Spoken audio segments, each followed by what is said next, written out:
Hurt in a car? Call our sponsor, William Matar. 844-444-4444. With a focus on motor vehicle accidents, the team at William Matar has handled thousands of cases like yours. Let them help you get the money you deserve after a motor vehicle accident. Rideshare, truck, motorcycle, car, only call William Matar. 844-444-4444. Christian, you warned that we're going to do so much winning until we get tired of winning. And I don't think we're quite there yet, but we're well on our way. It's been 3 episodes since we've last had to talk about a loss about this team. Speechless. We haven't gone this long in a long time, man. Ever. Actually, ever. When did we start this thing? 2022? Well, it feels wrong. It does feel wrong, you know? I feel like every time I come on here, I'm like, I need to rant about something, and there's just clean conscience right now. I want to rant about the other team playing in Buffalo right now. Yeah, the hottest team in Buffalo, hottest team in the league. There's not many things to complain about right now. It's a weird feeling. It is a weird feeling. It feels wrong. It feels almost wrong. I feel like the only other time they were good while we were doing the podcast was obviously towards the end of the 22-23 season. But even so, we had like more complaints or maybe talking points because we were in a playoff race. Like it's December. Like we're not as worried about. We're just worried about winning. Like we're not worried about other teams as much right now. Like it's, I don't know. It's definitely a new feeling for this pod. Right, and that team was still so frustrating on so many levels at times. Like they lost so many games in stupid, dumb ways. Whether it was like not being able to get a save or, I mean, that was usually like the common denominator. I mean, they lost 10-4 on home ice one time. I remember that. That was literally the team with the highest of highs but lowest of lows. I mean, the Cousins goal, the Bush goal, the Skinner goal. But then, Skinner goal, the Olofsson overtime goal. But then on the other hand, you had the Islanders, kick goal and Alex Lyon ending our season. And it's definitely a very, very tale of two teams, how that was. Or even just thinking back. Could this podcast survive on pure positivity? It's like, is this going to cut into our content? If you were to ask some people, they'd say no. They'd say we're nothing without the complaining. There'll always be something to complain about, but it's good to talk. It's good to talk in a positive light for once. I mean, you talk about comparing this to like past teams. Just think about the last team that won 8 games straight. Like, did you see that lineup that I put out? That was like, you look to yourself and you're like, man, I can't believe that team lost 20 of their last 25 games. And then you look at that and you're like, actually, you know what? Maybe I can. And I'm actually surprised that team ever won 3 in a row more than once, let alone 10. How did that team win 10 games in a row? I know it was overtime. I know it was hot goaltending, but my God, dude, my God. Yeah, Jason Botterill is a criminal. I mean, looking at that lineup, I don't know how we went on a 10-game win streak. Look like hot garbage. You have Vlad Sobotka as your 3C. It's just awful. I mean, Sheary, Middlestead, and Okposo's your second line. Yeah. Second, 19-year-old Middlestead and post-concussions Okposo. My Lord. Atrocious. Do you notice any similarities between this team streak and that team streak? Is there? I'm genuinely curious if anyone's got any getting saves. Any statements to make? Well, yeah, you always need some saves along the way, right? But I feel like we're not on a shooting bender. Like, that was a shooting bender. But we're definitely getting saves this one. Even though we haven't always been the better team in these games, I just think we've been playing some good defense and been making saves. but I don't think it's.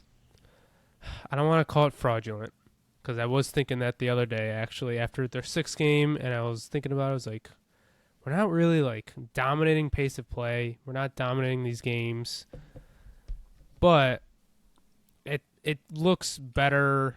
I think it's less fraudulent than that 10-game win streak at the very least. I think we're just getting saves, playing good defense, and special teams has been decent during the streak. I just think we're playing overall good. It's just not. It's more low event on our side. So the entire overall game of hockey is being played well, which is what we want.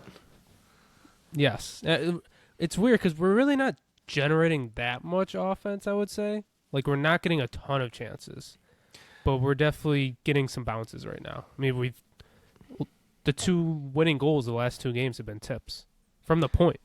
So I was looking at some statistics on Money Puck the other day, and I noticed on their expected goals for against chart that they usually put out, where like the quadrants are like good, bad, fun, and boring. I checked, and I'm almost certain of this, but the 2010-11 Sabres, the last team to make the playoffs, they're sitting in like the exact same spot on the grid as the current Buffalo Sabres are.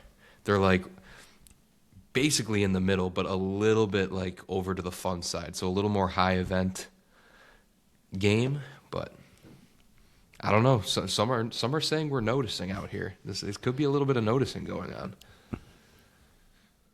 I mean, it's fair to say that. I mean, we talked about it last episode. How I went on a whole sort of tangent about how like it's impressive the way that they had won of the 6 wins they had won to that point. The last 3 were all incredibly impressive for different reasons, whether it was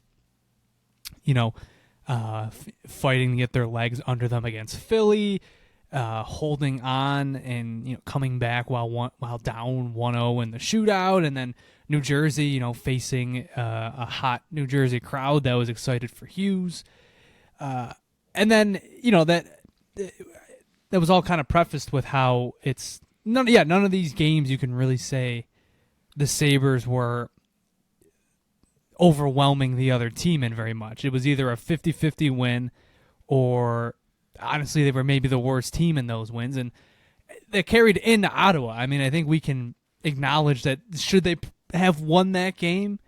Probably not, at least not on a 5 versus 5 type of matchup, but hey, goaltending's part of the game, so is overtime. But you pull that one out, and it's like, all right, well, 7 of these wins, how many of them are like really skewed in the favor of the Sabres? And the answer is probably none. But it's like deep down, like you've been, for anybody that's been watching this team for a while, and I understand, I'm sure there's people listening right now. This could be their first episode they're tuning in to us because they're just so high on the team. And to that I say, first, welcome in. Secondly, if you've been watching this streak and you feel a bit of nervous laughter kind of, making itself present, and or at least going into Saturday night, you felt that way, that's okay, because I think it was fair for this streak. But before this streak, they deserved much better. I mean, since Dahlin came back from his leave of absence, this team was one of the best play-driving teams in hockey. They just were not getting the saves to justify it. And I think that's what made Saturday night so refreshing, is that was a game we have seen multiple times this season where they have been a better team, 60 minutes. Did they completely pull away in it? No, but you watched that game from start to finish. Boston was in it.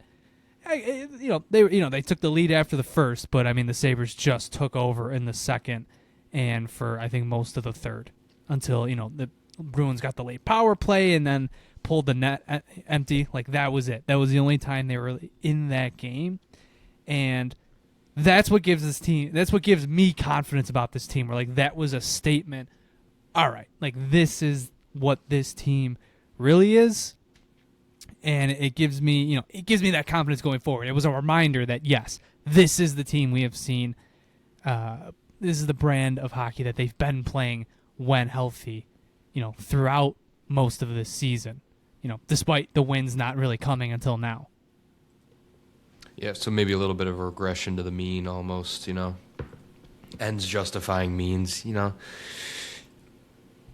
I mean, hey, who's going to sit here and complain about winning 8 games? Like, even with, like, the 2018-19 team, it's like, I'm sure if we had this podcast then, we would be saying all the different things of, like, this is going on, but they're winning. Good teams find ways to win. Who's going to complain? I'm sure as hell I'm not. And even that team, it was like, all right, you are 17-6-2.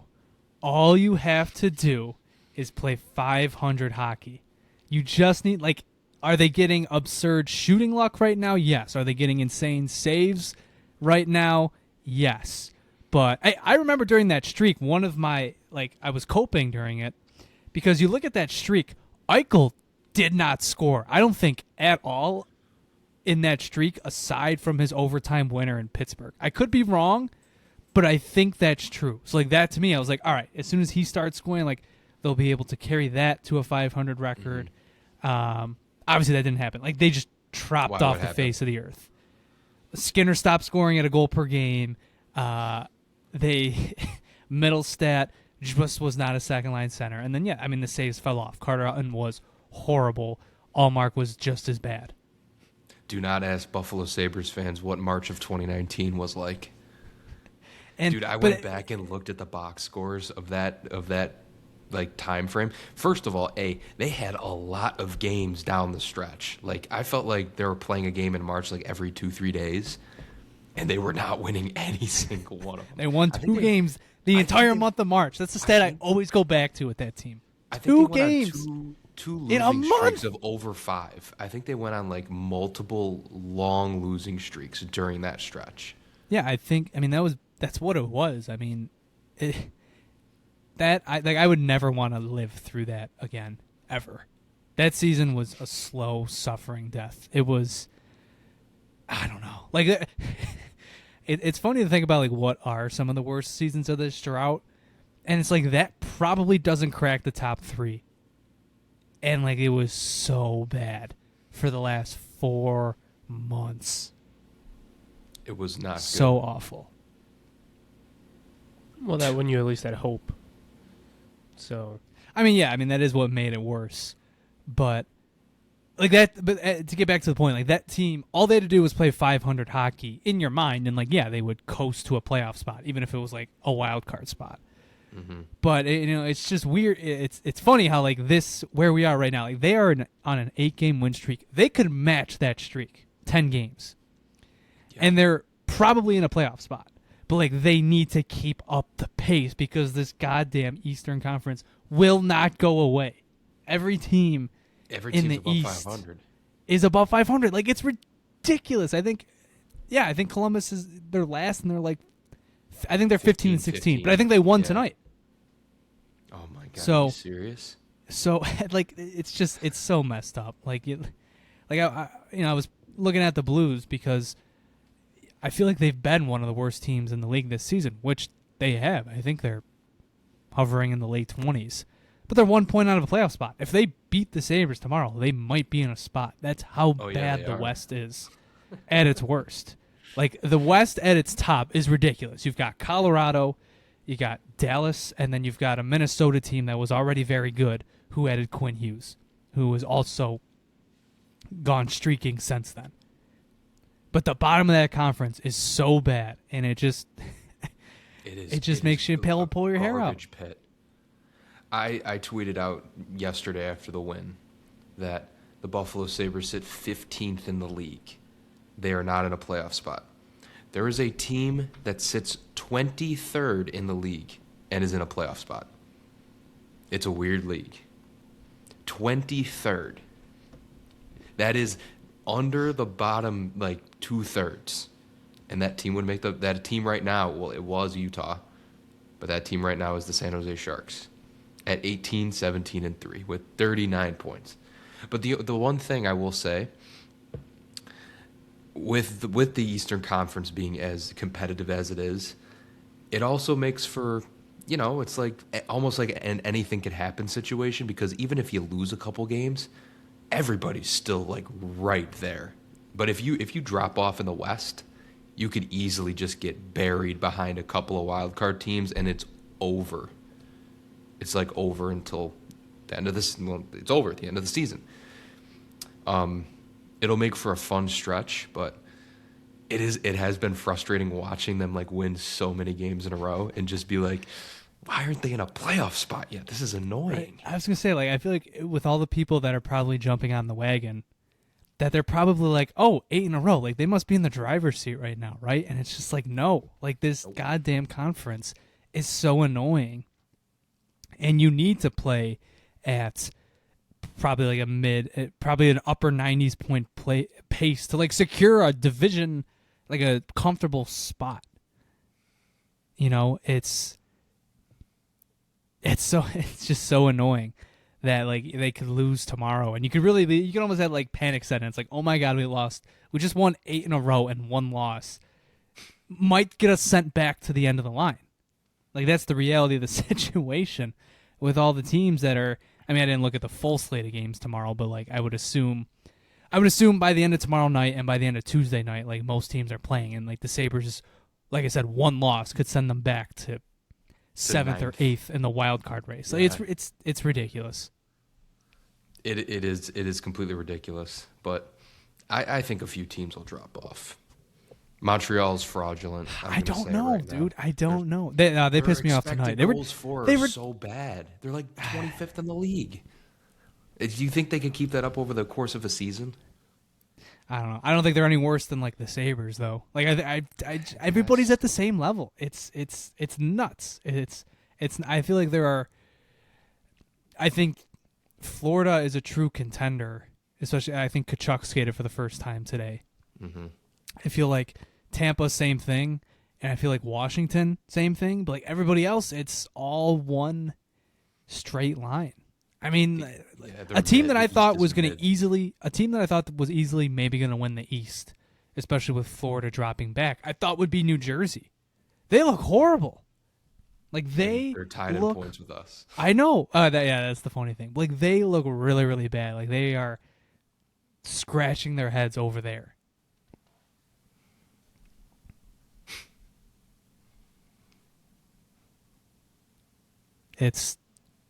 I just don't know. I don't know who's going to make it in. I think legitimately I think there's 2 teams I'm comfortable saying are going to make it. I think it's Washington and it's Tampa.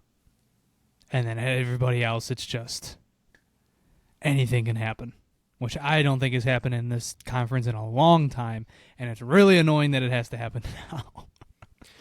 You think just got to keep winning. Yeah, honestly, you're completely right, JP. It's like it's way too early. We're not even halfway through the season yet. It's too early to be worrying about what other teams are doing. You just have to take care of the next team in front of you, and if you do that and you win, 3 out of 4 or 2 out of 3 most of the time, you'll be in it in March. And by the time March rolls around, then you can start scoreboard watching. You can start looking at other teams. But for right now, and I personally think this is going to resolve itself at one point. I mean, Columbus is already kind of dropping off a little bit. I mean, they did win tonight. Actually, scratch that. It will resolve itself, but it's not. It has not happened yet. It'll balance out a little bit. I could see the Penguins easily dropping off, becoming sellers at the deadline. I could see Columbus sort of the same thing, sliding a little bit depending on how long Werenski's out for, but I don't know. I feel like that's basically it. It's gonna be interesting to see. Boston, Boston, that's true. Boston too. Boston too. They have David Pastrnak, and that's it. Yeah, at least for their forwards. As soon as Morgan Geekie stops shooting 30%, I'm sure the slide will. I mean, I think they're already on a little skid here. They've lost 3 in a row. Yeah. So I mean, they looked super unimpressive on Saturday. I know, obviously, they flew in pretty late and didn't get to skate in the morning. Mm-hmm. But I mean, they had the lead in that game, and then the Sabres just took it over. Is this the league of parity we've been hoping for our whole lives? No, it's not. This is not. This is not what I signed up for. Not at all. Even the Red Wings, man, like Tampa, they're the only team I think that's the favorite for the division right now. Yeah. But even the Red Wings, they're just not losing. They just won't lose. They're great at home. They're 49 points. It's like they won't lose. I mean, they also have played 40 games, which is 3 more than us. So I mean, if we, God willing, we extend this win streak to 11, we're like, what are we? Math, a point back of them. It is, yeah. I mean, yeah. That is the encouraging part. It is they have games in hand on a lot of these teams that they're kind of put together with here. But I don't know. It's just worrying because as great as this has been, and as much as I think they could easily win 2 of their next 3. I mean, they should win tomorrow and they should win on Saturday, and that doesn't mean it will happen. You just jinxed it. But that could happen. But it's like some skid is coming. Like it's going to be a rough 3 to 4 game stretch, maybe 5 or so. It's just what do you do in that stretch? It's how do you rebound out of it? Like is this the Sabres did not have a 3-game win streak before this streak. Correct? Am I misremembering that? This was the first 3-game win streak. No, you're right. Of the year. Yeah, you're right. Is that going to be a thing? Are they just never going to be able to match that the rest of the season again? I mean, that was a thing last year too. So it's all about how this team kind of rebounds from that and can get themselves, back on their feet and back into, playing consistent hockey. So we'll see. We'll see how it goes. Encouraging about this streak too, because they were playing better probably before the streak started, or at least at the beginning of the streak, but they still weren't getting those wins. 5 of these wins have been on the road, and obviously we've been an awful road team this year and last year too, and the fact that we have now 3 regulation away wins and 5 in this win streak is just massive. Like I think it's just showing that this team is more or less getting better results and maybe is actually good, because it's not like they're on just a home bender too, where they're just playing really good at home, because we know they've been good at home. 5 of these wins are on the road, so that makes me feel a little more comfortable too. I think it's also kind of funny how it almost relates to what I was saying about Eichel back in 2018, how he was not scoring. And it's not, he's actually been scoring through the streak, but I don't think Tage Thompson has been that dominant throughout this streak. I mean, I think we've been happy enough with the first line, especially talking about somebody like Peyton Krebs, but I don't know. It doesn't they haven't. I don't think he's really taken over a game throughout this stretch. And I honestly think one of the things I want to talk about is now that Zucker's coming back, how do you rearrange the forward lineup? Because I don't think it's. I think the Thompson line has slowly been running on fumes, and I think the third line, they did carry them through last night, but even them, I think Quinn his play has sort of dropped off throughout this past month. So what do you do on that front? I think it's encouraging that something like that, like Thompson is not playing up to what he can be, and they've won 8 straight. Their last 3 games, they've had how many power plays? Which is crazy to say, but their power play has been a strength throughout this streak. They had, I think, through the first 2 periods last night, it would have made it in their last 8 periods of hockey. They had 1 power play. One power play. Well, is it ridiculous to say that the Greenway-Dunne-Malenstyn line has been the most consistent over this streak? I don't know what happened, man.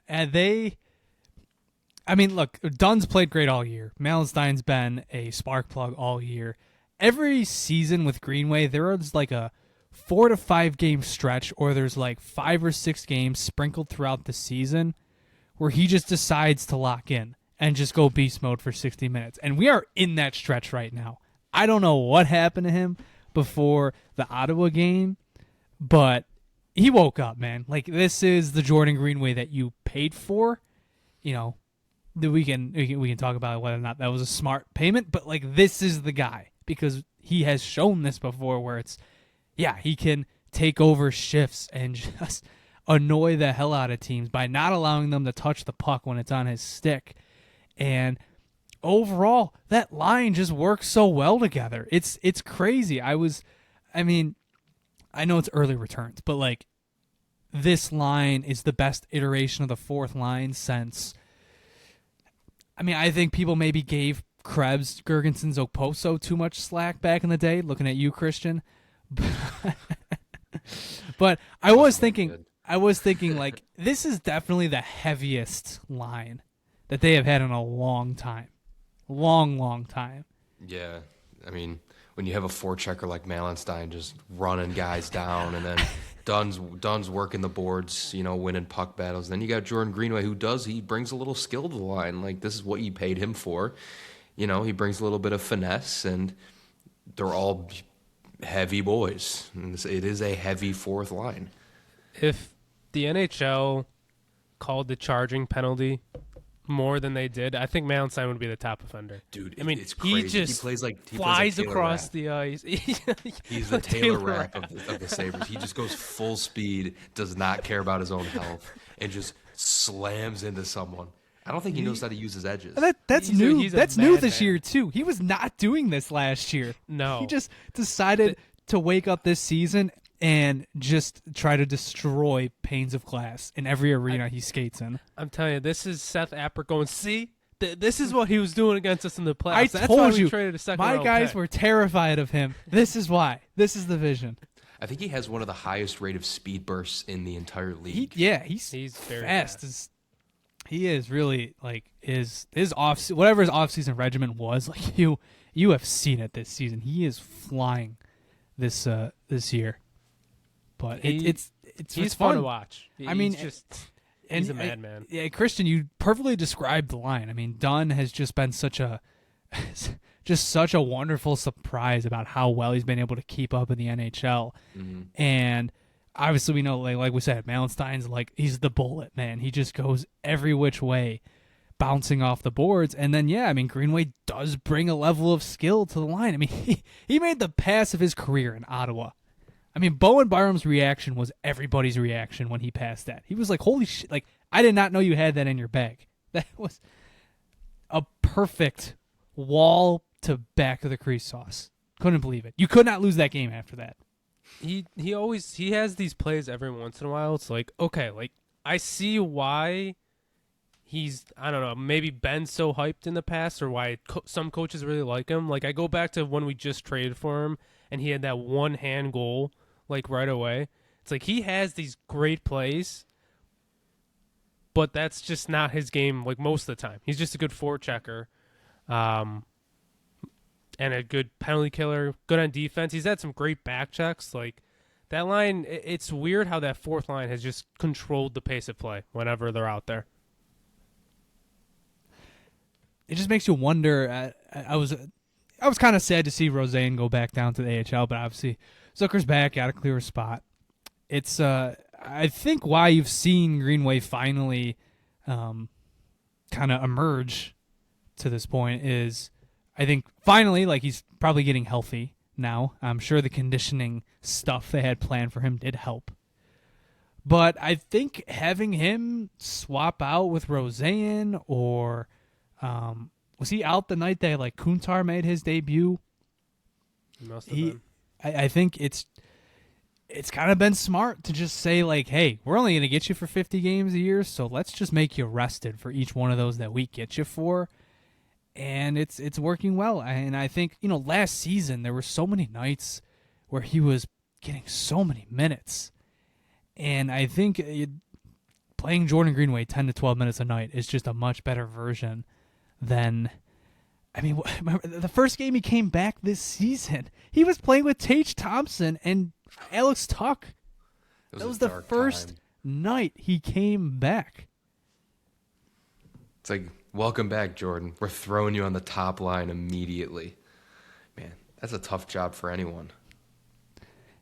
It's going to be really interesting to see when, if Zucker makes his return tomorrow, if it's New Year's Eve, or maybe it's not till Saturday, just what they decide to do. Like, who becomes the new rotational spot? Who's the first guy out? I think that's the question. I think it would be Jack Quinn. Is that controversial to say? Does it feel like he likes Quinn? What, Lindy? Yeah. I think he likes most of his players. This is true. A coach typically should not hate their players. It's a good point. I just think it makes the most sense. Like, if you're looking at it from an analytical perspective, his defensive game is awful, and Zucker would replace his offensive production probably twofold. I don't know. I just feel like Quinn's just such an odd man out in this lineup. And it's not because I think he's been playing terrible. I don't know. Is it maybe because he's a Kevin Adams guy, and I feel like he's kind of been past his prime. I feel like he could benefit from past his expiration date here. And he could benefit from a change of scenery. I mean, he played pretty good last night. At least, I guess I didn't look at his numbers, but he made a great play on the McLeod goal, and I think he had the primary on the Samuelsson goal as well. I mean, I don't know. I mean, my first pick, honestly, because I want to keep the fourth line intact. Like, my first thought would be to scratch Peyton Krebs, but are they going to do that after he just had the game-winning goal and he's played pretty well on the top line? I think him and Quinn should rotate. We know Lindy really likes Krebs, though. Like, Krebs is just not happening. I think he's been playing better. He's now scoring too. Like, I just don't think it's gonna be Krebs. I don't know who they're gonna do, because whenever something is going good, Lindy usually keeps it. Like, I think that's why he's kept these lines together now. Like, I think if we lost one or two of these games, he might have already switched them because we're not driving pace of play with these lines. So I don't know what they're gonna do. It honestly might be done. Move Krebs back to the fourth line, and then Zucker goes. I guess that probably would be it. That probably is the most realistic answer. Yeah, okay. Which I don't hate. I don't completely hate that, but I think Krebs has been great. But I just don't think he's going to be, as you said, Jonah. It's kind of running on fumes. The first line, Krebs is just not an every night first line player in the league. I think he's a fantastic fourth line. I think he brings just more skill than you could ask out of a normal fourth line to be placed on there. But I think that it's been his role here for so long, and it's worked. And if you need to make a lineup decision, it's the easiest decision to make. Yeah. Well, I don't think anybody's arguing to keep Krebs on the first line other than Lindy Ruff maybe. But I think just moving him back to the fourth line probably does make the most sense, and Dunne's the odd man out. Because even with that fourth line being really good, and I do like Dunne, but I feel like Greenway and Malenstyn have been the two more noticeable ones. And that's not saying Dunne's been bad. I just feel like Greenway and Malenstyn are causing more chaos out there. I don't know. Maybe that's just me trying to make sense of what the lineup's about to be, but I think Dunne is the most replaceable in that fourth line, especially because the other two do play penalty kill. It's also kind of wild to think about, like, if you had a fully healthy roster, you'd have to be looking at Danforth, Kulik. Yeah, like, what do they do with Danforth? Like, I know he's probably still a ways off, but yeah, he had a busted kneecap. Like, what do you do with Danforth when he comes back? Like immediately, you're probably conditioning him right away. But after that, like, what do you... Like, you sign this guy to a 2-year deal this year. It might... Unfortunately for him, it might just be worry about next year kind of thing. Right, like, yeah, like Kozak, too. I mean, when he's healthy, I don't know. like It's gonna be. He hasn't been as impressive this year, I feel like, compared to last year. He's been hurt. That's what it is. Yeah, that's true. Mm-hmm. Just keep running with what works until you get to a point where something needs a shakeup. And I'm not saying like a 13-game losing streak type of situation. I'm thinking more like, you go like 1-2 down a stretch. You're just like, all right, maybe, benefit. Yeah, I mean, if juice in the lineup. I mean, I'm ready now. I mean, I think it's maybe giving themselves a cushion because of the whole, 8-game winning streak. But like, I'm ready to see a change to the forward group now. Like I said, the first line has not killed them. It's just I don't think they've looked super impressive. And the third line, like we said, somehow Zach Benson and Ryan McLeod are getting bad defensive results because they're just, you look to your right and it's just a boat anchor in the defensive zone. It's like someone keeps drilling holes in the boat as you're trying to cross a river. You're like, why are you sinking? I think the easy fix here is you move Benson up to the top line, put Zucker where Benson was, move Krebs to fourth line center, and then I think that's your short-term solution. And you look at that. That's your best balanced lineup you've had all season. I mean, another reason I argue for Quinn kind of coming out of the lineup is just the defensive metrics are so bad. It's just affecting your best defensive forward on the team. Two of your better ones. I know. God, I want to see what this lineup looks like with Kulich in it. I think I'm going to say it in every episode from now on. Like, I hope the dream lineup. Well, yeah, because the other two players we mentioned with Danforth and Kozak, and then we're arguing about Krebs and the other fourth line. Like, it's basically 6 fourth line players right now. Like, you can interchange any of them. Like, it is what it is. But Kulich coming back would be interesting to see. It changes the game. It changes the entire game. Maker. Yeah, it's it's assuming he's healthy. It's a top 6 caliber player just entering himself back into the lineup. Would he go back into a forward role? Or, center. He's playing defense. I mean, I know it's been a while, but I think trying him in a new position would be an interesting strategy. Let's get the pads out him. Let's do a little goaltending here. Start from scratch. Time to the posts. Goldberg him. I don't know, where would you throw him? On the wing somewhere, honestly. You're not taking Norris off center. You're not taking McLeod off center. I feel like I think Tage, ideally you shouldn't take Tage off center. I feel like he's similar to Tage, though. Like, that's the thing. Well, I think that's why they've kept him there for so long. Yeah. It's because they really think when he's in the middle of the ice, it keeps him engaged. Yeah. I think if Cooley comes back, Tage goes back to the wing. You think? If they hope reunite the Kulich, Benson, Tage line, I'm fine with that. I'm fine with that. Like, no matter what you do not put Josh Norris on the top line. Don't ever do it again. Do not do it again. This is like he is playing like the difference. So well right the now. Difference from when he was playing first line center to now is just a complete difference. Mm-hmm. It's don't do it. I as much as I think, Tage has been pretty mediocre, I think, by his standards, looking at the season overall. And I still stand by that. Like, I think he's a better player at center. But it's the results haven't changed that much. I think he's scoring more, but I don't think like the metrics have really changed. Yeah, he's still leading the team in points. Yeah, he's 34 he points and 37. He's close to a point per game. He's still going to get his goals. He's still going to get his points.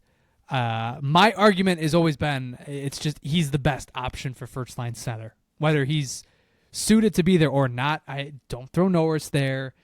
Don't throw McLeod there. They tried that for a few games. So you're gonna throw Kulich, who's been out with injury for this long, right into a top line. It's a good point. Right into the. Well, I would line. probably. I don't know. Maybe. I just don't want to like. I love Norris, but like the reason his play, you saw uptick in his play is the moment he went down to second line center. Honestly, the second he started playing with Noah Oslin. The second that happened, he just skyrocketed in quality of play. Man, Noah Oslin, man, just absolutely fantastic. He looks so comfortable out there. He's driving play. Dude, they got a gem right there. They got a gem in that guy. he is going to be fantastic for this team down the stretch. It's World Junior season, and I just bring that up because this is just such validation for watching that tournament 2 years ago and seeing him dominate for Team Sweden and somehow lose that MVP to Lekkerimäki. Lekkerimäki was not driving that line. It was Östlund all tournament long. He was unbelievable. That was the moment where I'm like, oh, Sabres might have really have something here. That was the first time I ever really watched him. And to see that come through now, it's been a joy to watch. I mean, he has been so good, you have forgotten that Kulich is out of the lineup. Yeah. I feel like any other season, Kulich out of the lineup would be a daily storyline. And you've kind of forgotten about it because Östlund has just slid right into that spot. I'm looking at his points right now. He's got 6 goals, 3 assists, 26 games. Nothing crazy. But I think what's so good about him is he makes the smart plays.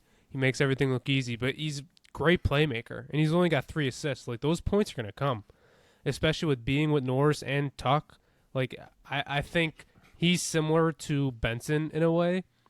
In that the points, at some point, they're just going to explode. And it's weird because Östlund, I don't think of as this sharpshooter or a finisher, but I know his finishing metrics have actually been crazy. I mean, he had a tip goal. He had a wide open net one-timer goal with the Josh Norris play. But he's scoring goals. It's kind of the opposite of Benson right now. Benson's getting assists, not scoring many goals, where Östlund is putting the puck in the back of the net, but he's not getting many assists, even though Felix he should get some more. He's changed the game. I mean, it's so refreshing to look. It's just nice to look at the season overall. And coming in, you did not know what you had on the playmaking side of things. Specifically, when you would talk about where to put Josh Norris, because you knew you had to put him with a playmaker, and he was always attached with Benson to start. And just coming into the year, you only thought you had Benson, maybe Alex Tuch, but it's not completely his game. It just felt like it was just Benson, and now Benson has taken that step that we wanted him to. Josh Doan has been probably the best player on the team this season, and specifically his playmaking has been tremendous. And now you got Noah Östlund, who has been the sidekick to Josh Norris for a stretch of games now, and it's been so effective. It's a skill set that they have not. It's a skill set they didn't have that now they do. That I don't think anybody else on the team really had, where he's a playmaker, but he's also smooth skating. He can play center if you need him to, and he's got a finishing touch that I think you'll see pop more. And like JP said, I mean, the playmaking hasn't registered in points yet, but it's on its way. I mean, maybe it's not this season. Maybe it takes another year for the points to really pop. But you see it. You watch Östlund, and you're like, this is a good player. It's even Jonah and I's father was complimentary of Östlund, where he's one who doesn't like Benson, but he's like, this Östlund guy, he makes the right plays. He's impressive. So he's definitely noticeable out there, and I think everybody's appreciating him. And I can't wait to see how he develops and starts to actually put up some more production. And I'm glad he's on that second power play unit, too, because we know he was good on the power play unit early in the season. Isn't it just great to have problems of this team has won 8 in a row. We're worrying about who's replacing who when they come back into the lineup because we have all these guys. It's everything's firing on all cylinders right now, you know? And I don't even think it has. I don't even think it is. That's the beauty of it, right? This stretch has just been such good karma that they've earned. You were just pulling your hair out as you watch them lose game after game that they deserve to win because they couldn't get a save or they put themselves down early and couldn't claw back. It's a joy to watch that you can get excited not only about what they're doing but what they still could do. And you have hope. You have hope for the season now. And you have a season again. Isn't that amazing? 23 days ago, you sat last place in this conference, and you felt like, here we go again. Like, this season is done. It's over. You know, there's almost no point. You knew that you almost said to yourself, like, they need like a 10-game win streak to get back into this. Well, I got some news for past us. They went out and did it. Well, and they fired. Well, okay, you know what I mean. The long winning streak, right? 8 games, they're back in the race, and they fired the GM during all of this. I mean, was it not kind of like they had won 3 games before they did it? Isn't that nuts? Either way, I mean, with all the rumors swirling around, the team obviously would catch wind of knowing, like, this looks like it might be it for this guy. And sure enough, he's shown the door after a 3-game winning streak, and then they proceed to rattle off 5 more. Do you think a little bit of a change of scenery kind of galvanized maybe the locker room? I could be speculating. It's hard to say. No, I mean, it's hard to say. It really is. It is, and like I see, this is Kevin Adams' team still. Blah blah blah. He had 5.5 years of trying to build a team, and for at least the past 2.5 years have been exactly the same every season. And he's fired, and immediately they go on this heater. It's like, how could you not say it's kind of correlated here? What do you think Kevin Adams is thinking right now? He's like, look, see, I told you. He's just screaming in a dark room at a TV. I just needed a little bit more time to do what I do best and wait. I needed more time. If they just let me wait 23 more days. God, where would we be right now? But I mean, one of the things we didn't even talk about it. They won a game without Rasmus Dahlin. Yes. For the first time in 2 years, 2 calendar years. Now that's more so. He's been a pretty available player throughout his career, but they lost 10 games, right? 10 games without him last year, or at least I think they lost 9. But he went out in 2. He went out in one of the games, and they blew. That was the Colorado game. Oh.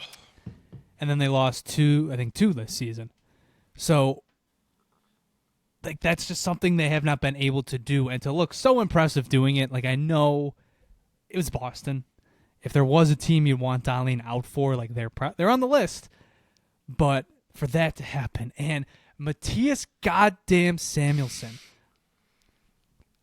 First 3-point, like, of the guys you thought would step up in that game. I mean, I guess if you've been watching this season, it's not a surprise, but you immediately go to Owen Power, who played amazing in that game. Fantastic. Or Michael Kesselring finally breaking through. Or, hey, Bowen Byram, who we just got a legacy performance from 5 days ago. And it was friggin' Samuelsson, who he's well on his way to getting Norris votes this season, which is just insane. It would be a travesty if he didn't at this point. I'm not saying he's going to get first, second, or third place votes, but like he'll have, at this rate, he'll have a few 5th, 6th, 7th, 8th, forget how far it goes, but he'll get one of the later round votes or later place votes. Mm-hmm. He's tied for 7th in points on this team. And he's a plus 15. He's so good. What happened? He's been so good. What happened? We were all. I don't even know if we were all so wrong about him. It's just he rejuvenized himself from when we signed him. This is like once we signed the extension. That was the last time he's been playing this good. He found Jesus and then he found his game. I mean, it's been incredible to watch. It's insane. Just what a story. That's just a story in itself. Like this guy was. He was getting chased out of town. Everyone wanted him to be bought out. Yeah, that was the whole offseason. He's battling so many injuries over the years, just trying to stay healthy. Part of the reason this GM, like part of the reason the temperature was so high and the noise got turned up so much is because he refused to buy out this player, and that got people so angry. And now look at him. He is 4th in the league. Ingar. 4th. Moritz Seider, Nathan McKinnon, Connor McDavid. Those are the only players in hockey with more goals above replacement. Or if you need it, I'm translated, it's WAR. He's 4th in the league in WAR. All season. This is who he's in company with. Seider, McKinnon, McDavid, Celebrini, Marner, Draisaitl, Eichel, Stone, Morrissey. That's the other 9 players in the list. He's above 6 of them. Sammy Saint. Sammy motherfucking Saint. He's second on the team in time on ice per game, only behind Dahlin, of course. He's getting the big minutes. And he's performing. And he is lighting it up. God, man, that contract looks like an absolute steal right now. I'll tell you. It's funny. We went from calling it a steal once we did it, and he was really good, to why did we do this? The guy can't stay healthy, and now it's a steal again. It was a boat anchor. Imagine going back to our season preview episode that we recorded just a few months ago, and in our hot takes section for the season, one of us said, Mattias Samuelsson will get Norris votes this season. I would be asking you to buy a lottery ticket right now. I would have won. You would have, lottery. You would have won. You would have won. What a story. I keep saying it. What a story. He's playing physical too. Like, it's just what a difference when you actually have like a lockdown defenseman back there. What a difference it makes. He was instrumental on that first goal to tie the game. All 3 goals. Buried Morgan Geekie, and I guess. Yeah, he had points on. He had 3-point night. Yeah, 3-point night. First of his career. Unreal, man. Unreal. And he wasn't even the best defenseman this week, to be honest. Bowen freaking Byram. Legacy game.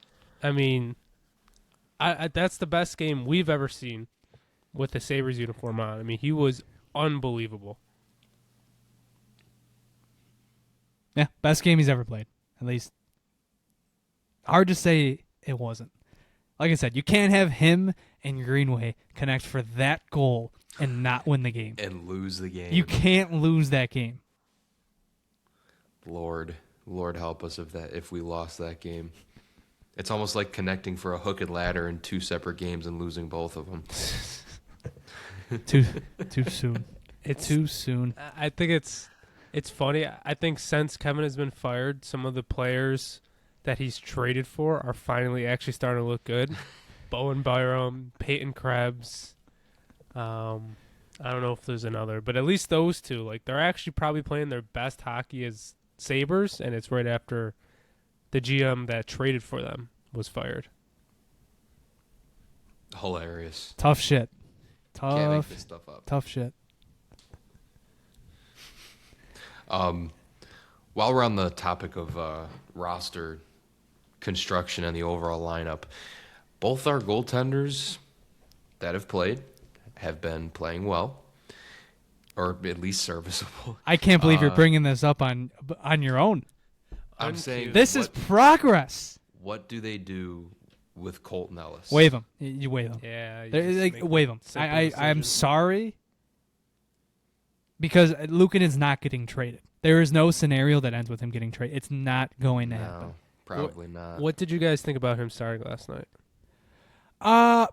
It told me a lot about what they want to do. I think they want this to be a 50-50 split.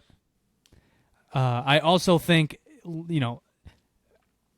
we've been talking about Luukkonen's splits, but you got a good reminder last night. I think it was the Sabres broadcast that said he was 4th highest in save percentage at home this year.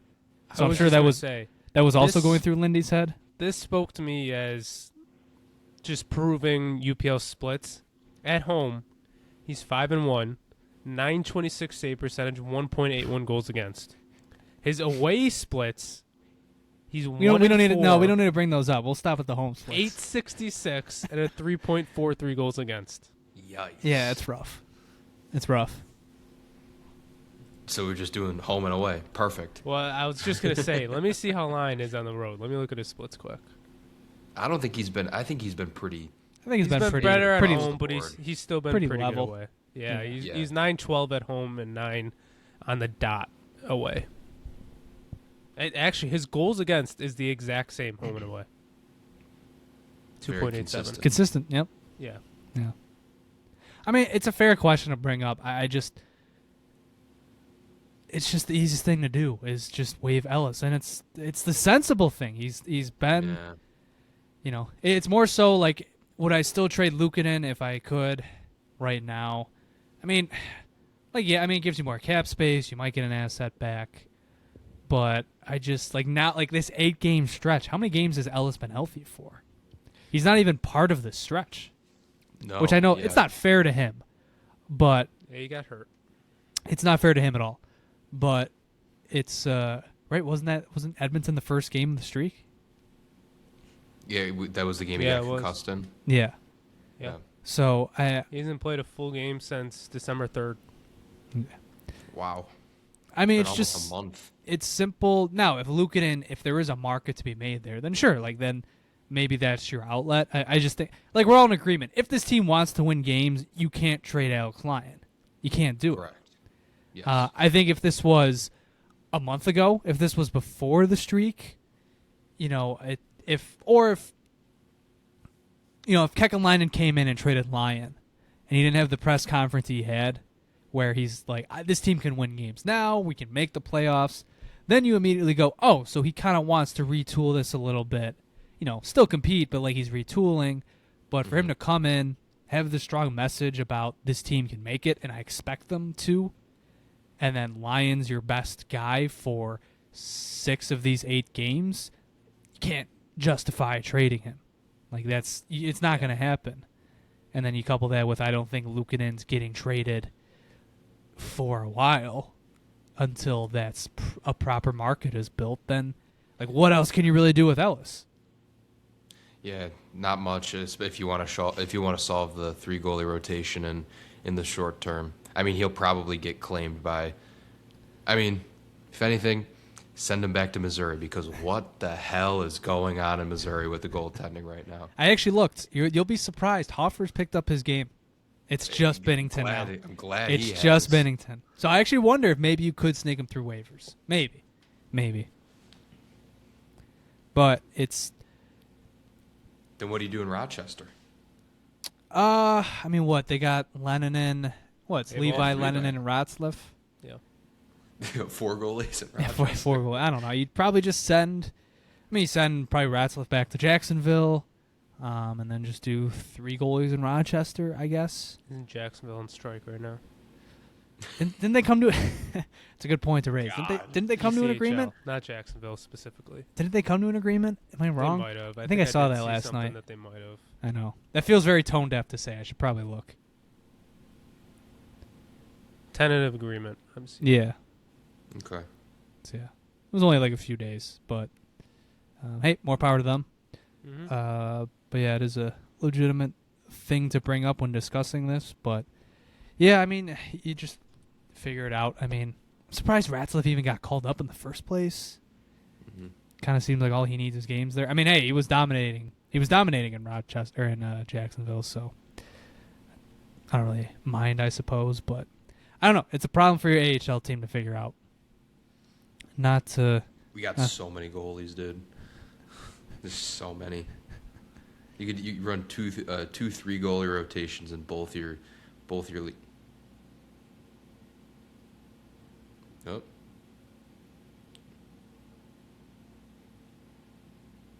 Oh boy. Oh boy. All right, down to a 2-man podcast. All right, the only JP. time in the history of this podcast that it's only been me and you. Unprecedented right now. It's taken what? Oh no! It only lasted 30 ruined seconds. He ruined it. Damn it! He ruined it. We were just saying it was the first time in the history of the podcast it was only me and Christian. We were about to cook. That was short-lived. Yeah, sorry, I meant to unplug something. I actually unplugged the microphone. Wouldn't recommend doing that. I was kind of panicking for a second. I thought it was the Wi-Fi shorting out on you. So you're not in your usual location. No, I'm not. So I thought it was just gonna bug out and. Yeah, I'm not in my normal space. So what did I miss? We were just talking about how this is the first time in history that it's just me and JP in the recording studio together. Yeah. That was it. It was short-lived. Yeah, you're only gone for 10 seconds. You didn't miss much. Where were we? Goaltenders. I was saying you could with all the goaltenders you have, you could run 2-3 goalie rotations and still have enough to ice a ECHL roster of goalies as well. So decisions seem like they need to be made at some point. Well, I mean, whenever Ellis comes back healthy, I mean, you got to make a decision. Didn't they just send down 2 players today, though? Well, Johnson was up for Dahlin. Johnson was up for Dahlin. Oh, okay. And then Rosane was up for... So Johnson was an emergency Zucker. one, I'm guessing, then? Yeah, emergency. I think. Well, I mean, it's the roster freeze, so you have all the space you need. Oh, okay. I guess I didn't realize. But yeah, I mean, now that Zucker's back, I think the freeze ends tonight. Now that I think about it, tonight being the 28th. Well, today's the 20th. Yeah. So yeah, I think it's up in about an hour's time. So I had to get back to being compliant. See if Yarmo's got anything on anything on hold store right now in the NHL fax machine. Mm-hmm. Yeah, we definitely will. All right. Before we move on, quick word from our sponsor. If you're hurting a car, you can call our sponsor, William Mattar, 844-444-4444. With a focus on motor vehicle accidents, the team at William Mattar has handled thousands of cases like yours. Let them help you get the money you deserve after a motor vehicle accident. Rideshare, truck, motorcycle, car, only call William Mattar. 844-444-4444.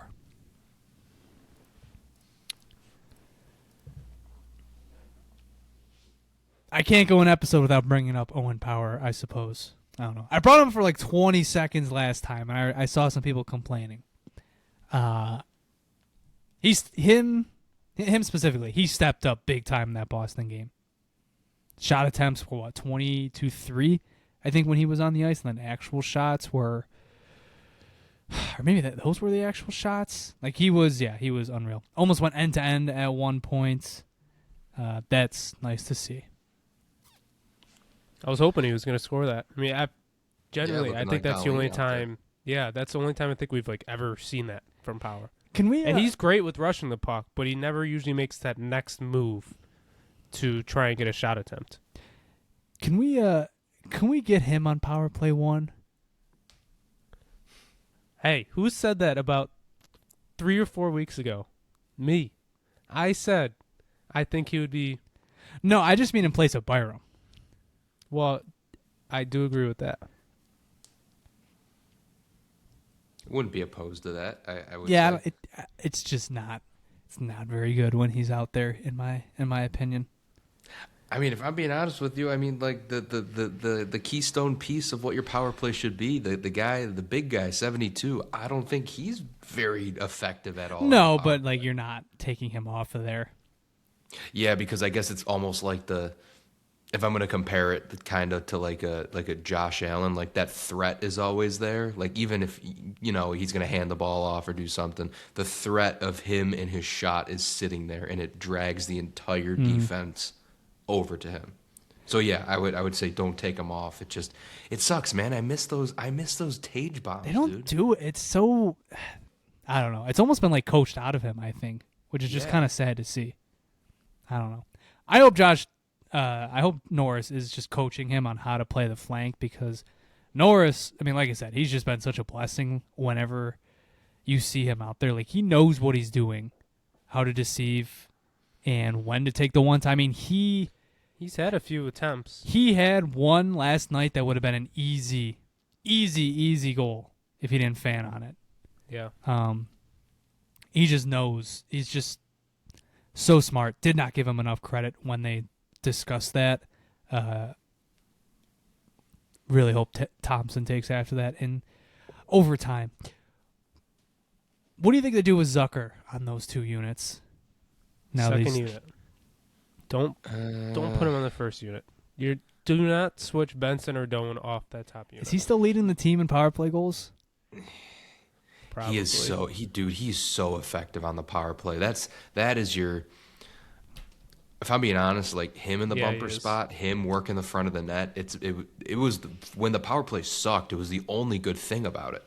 It was the only thing you could kind of like tip your hat on and be, or is that how you say it? Tip your cap. Tip your cap to, and just be like, yeah, and just be like, okay, we got something here with Zucker. We could start here. Let's build a power play around this. Obviously with Tage and then your quarterback, but just like a whole identity. I guess And it was you're right. get it to him on the back door, or just a nice little tapping in front. I mean, Honestly, he's tied with Doan for points. Doan has 4 goals, 5 assists, where Zucker has 5 goals, 4 assists.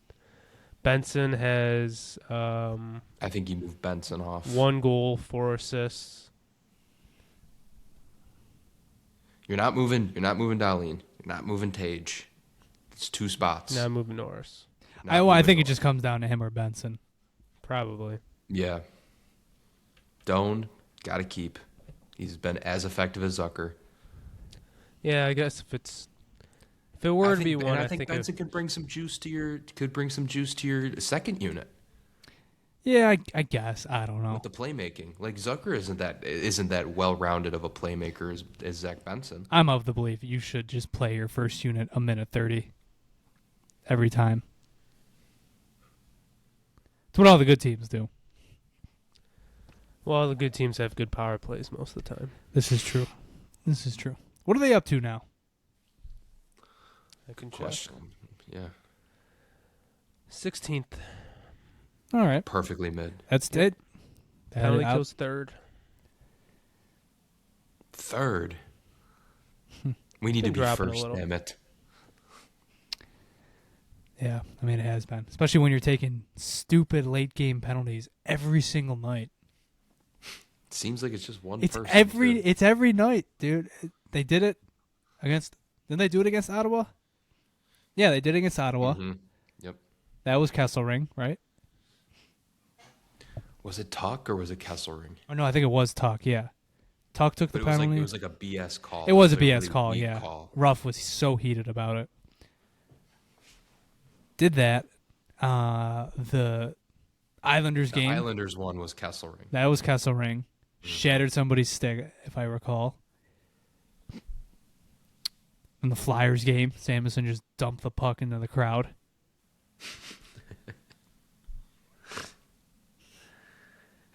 Man. Yeah, they should try to not do that. And then even against Yeah, Boston, you like think- they gave him a power play with 5 minutes to go. That was another Kesselring one. It's gonna bite you. It is going to bite you. I mean, it did. It kind of did in the Islanders game. You still won, but it won't always be as fortunate to come out with a point. Sometimes it'll happen when it's tied. So be careful.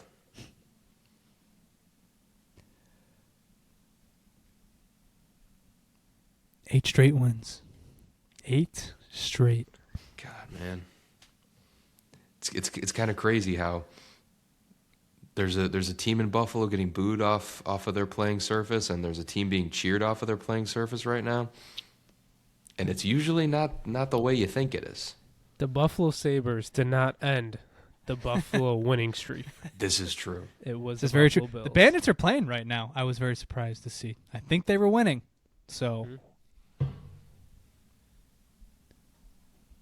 would hate to be the team that ended that streak. Yep. Yeah. Bandits If won. anyone's curious as to when we're recording this, it is Sunday night, so Yeah, if it's you still s- fresh. if Still you s- fresh on our minds. If what you we- see what the we just bags under witnessed. Christian's eyes, it's because JP attended the Bills game earlier. Yeah, he was. Late recording sesh. Yes, I was there. Always love these. You know what? I was thinking about this on my ride home. Christian's gone to a few Bills games this season, but usually he doesn't show up to the recording session after that. It's a good point. Well, I mean, Usually he just takes his PTO. I usually I take some PTO. I schedule it with Jonah ahead of time. Guys, I don't think I'm gonna be able to make it today. It's a 1 o'clock game.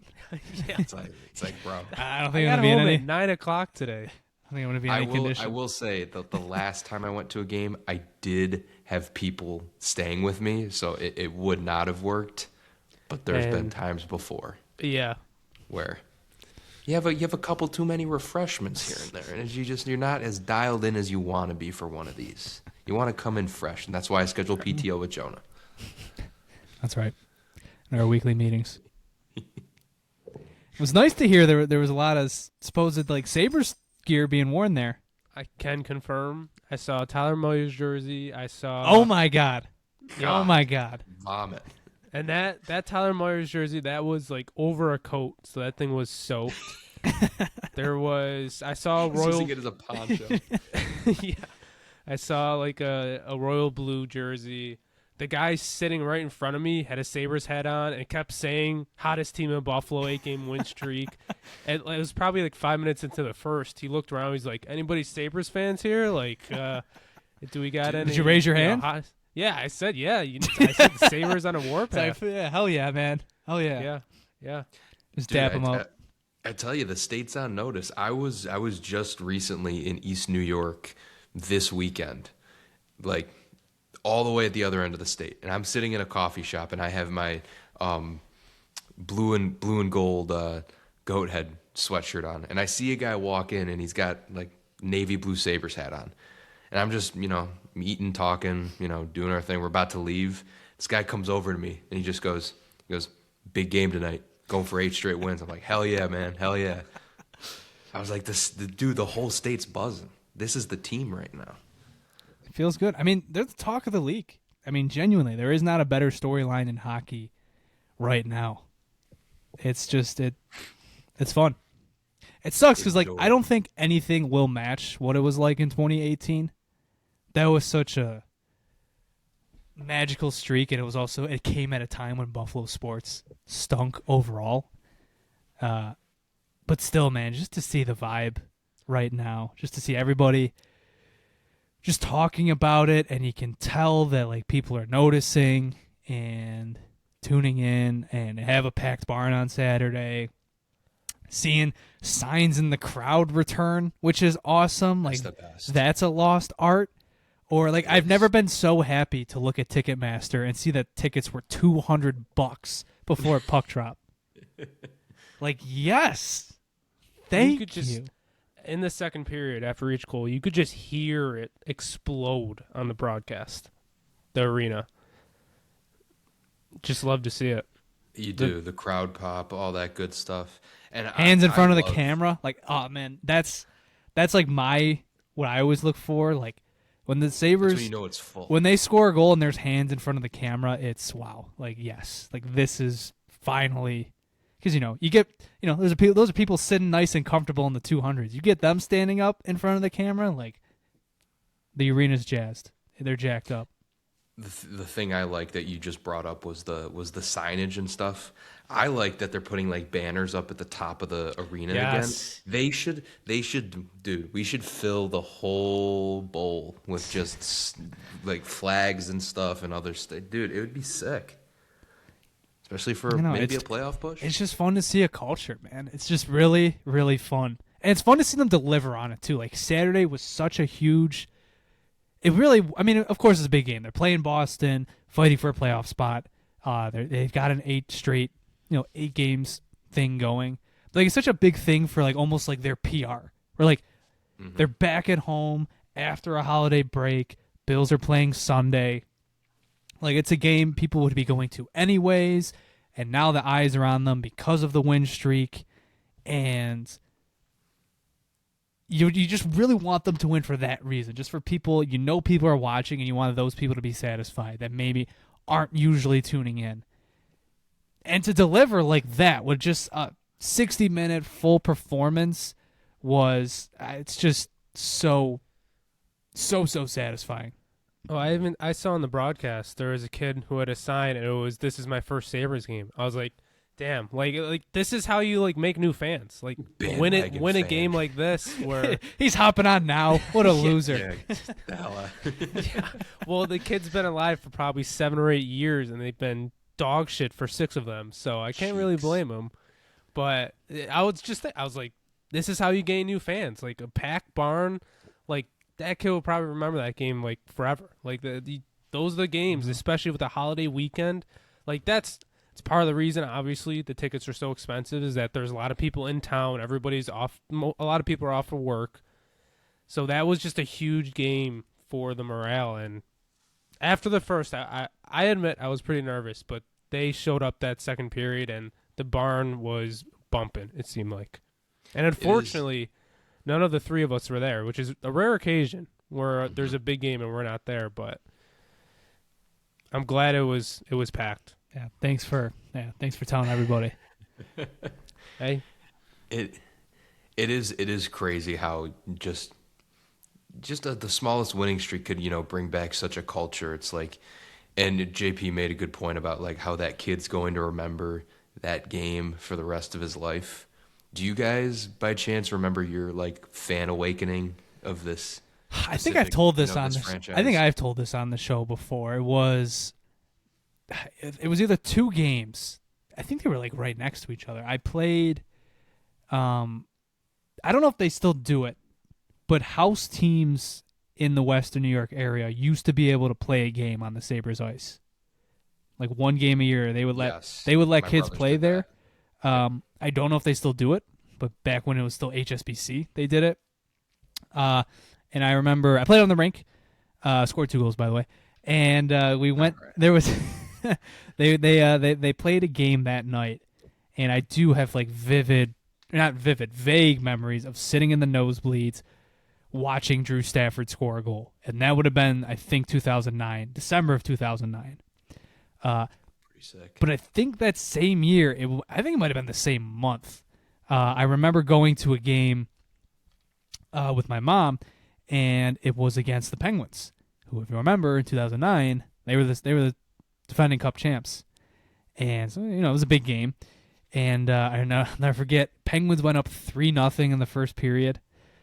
Miller got yanked. He was like throwing shit down the hallway, and in steps Patrick Lalime and shut the Penguins down for the rest of the game. And the Sabres, they came back to win. Drew Stafford also had a goal. I think he had 2 goals that game. They won 4-3 in regulation. Those are like the first 2 games I can play. So like my possible first memory was a Patrick Lalime legacy game. I do vividly remember like a Drew Stafford hat-trick game when I was younger. Yeah. But Drew overall, I just remember the vibes of the arena back then. I don't remember many specific games, but just the vibes of everybody standing up and cheering, everybody high-fiving each other, and hoping that returns. It was sick. Yeah, I think my first ever Sabres game was it was the year after they won the President's Trophy. I remember my dad took me, and we were sitting 3 rows up from the glass, and this place was packed. And there was no atmosphere like it, but my actual fan, like my first memory as a fan and like really liking enjoying this team was actually something that an account called Sabres Classics just posted about. It was when the President's Trophy winning team put 6 up on Washington in like the first period, and Drury had that weird goal that like skipped over the ice and like bounced over the goalie's shoulder. I don't know who was in that, Kolzig, or I don't know if he was still playing for them at the time, but and I just remember sitting on my couch, and man, I had to be like 5-6 years old, and my mom walked in. She's like, "Oh, they scored again? What happened?" And my dad was just like, "Yeah, it was some weird like bounce," and they just showed the replay on MSG of the puck just like skipping up and like a coin just going right over the back of his shoulder. That was, I think that's the first game I really remember watching. I never remembered the original Goatheads. That I was still, God, I didn't wake up from that. We're probably this is such a morbid conversation for a lot of people, I'm sure. They're like, holy shit, this kid's, for my case, he's like, holy shit, this kid's first memory was 2009. Well, you just brought up like the atmosphere, and I was very pleased to see one of the players comment about this, how Ryan McLeod said, people say that whenever a team's winning in Buffalo, like it's the best atmosphere in the league, and he was like, we saw that tonight. Like I see what people mean now by saying it's the best place to be when you're winning. So that that put a smile on my face just to see that, because obviously we've been saying that for years. I think everybody in Buffalo knows that, and just the fact that players have at least been hearing that, but now that they're finally maybe seeing it is kind of justifying. Well, it's just been so long. I mean, to go back and look for that atmosphere, you have to look at highlights filmed on a friggin' toaster. Bandicam highlights that are screen recorded and reposted. It's so depressing. It's almost it's like with the signs in the crowd, the banners hanging in the nosebleeds. It's a lost art almost. It's like it's a lost part of your culture, and it sucks that it's left for so long, and it feels so good that like for now it's seemingly returned. You know, it's still around. You hope they take this and they run with it for the rest of the year, and like, you know, it would just be nice to like have this be a playoff race where like they are in firm control of a playoff spot for a large majority of it. Like even 22-23, that season peaked. I mean, maybe it peaked when they were still fighting for that spot late in April, like when they took down the Rangers and MSG, and you know Levi was winning games. Like maybe that was the peak of the season, but like standings wise, the peak of that season came in February. Early February. When they beat, I think, the Panthers in regulation, and it was a huge win. And I think they beat like the Capitals the next day, and like they were in a playoff spot for like a firm 24, 48 hour period. And then Alex Tuch went down with injury. Then they kind of got on a skid, and they never were really close to a spot after. Or like I guess maybe they were when they played the Islanders before the fashion kick, but after that, like they just were never. They were always like climbing over, just trying to like get within arm's reach of a spot, and it was just always kind of like just too far away. Like it would be really nice if like they took a stranglehold of this race. You know, obviously you hope they make it, but like it would just be nice to just like get people invested. Where like it doesn't take 6, 7, 8 games into a winning streak to like get people watching them. Like it would be nice to have people watching till the end of the year, like fully get them on board. Yeah, that'd be great. Packed arena every night, multiple sellouts. You know, you get sellouts down the stretch like crazy with that, and this could be the start of, you know, maybe a new generation of fans. You know, first time watching and enjoying the team. But I mean, I will say, hey, if you are listening to this on like YouTube to be one of the platforms, drop yours in the comments, because I think it'd be cool just to get some other perspectives on this type of deal, because there's just so many of them. Their first memory, you're saying? Yeah. Like what made them become a fan of the team? Like, was it a player? Was it a game? Was it a memory? What was it? Like, I think that stuff's pretty cool. Well, I meant to say this earlier when Jonah brought up the 2018 streak. I vividly remember, I don't know which game it was. It was probably towards the 9th or 10th game of the win streak. But I used to work at a baseball facility, and Jonah also did. But during that, working there over the years, we never had Sabres games on. But during that streak, it was on in our conference room, and I remember that conference room was packed with parents all just watching the game. Like usually you just have parents watching their kids practice, which makes sense. The whole conference room was packed with just people sitting down and watching the Sabres. Like, the kids came second. Unbelievable. Second priority that night. Well, yeah. I mean, hey, I was supposed to be working. I was sitting down in the conference room watching the Sabres. Like, it was just awesome. Like, that's what happens in Buffalo once the Sabres are good. Like, everybody stops what they're doing and watches them. No, I know. I think, and JP will remember this one during that streak. I think it was the 4th game of that streak. They were in Minnesota that night. And for JP and I, it was our parents' 20th anniversary surprise party that we threw for them. And we threw it for them at this big fire hall. And they had this big TV set up. And it was, I think, game 4 of the streak. They were in Minnesota. And I just so many people, I just remember were just like crowded around the TV. And I think they won that game with like a minute to go in regulation. And, everybody's cheering, high-fiving. Like, it was already a really fun night.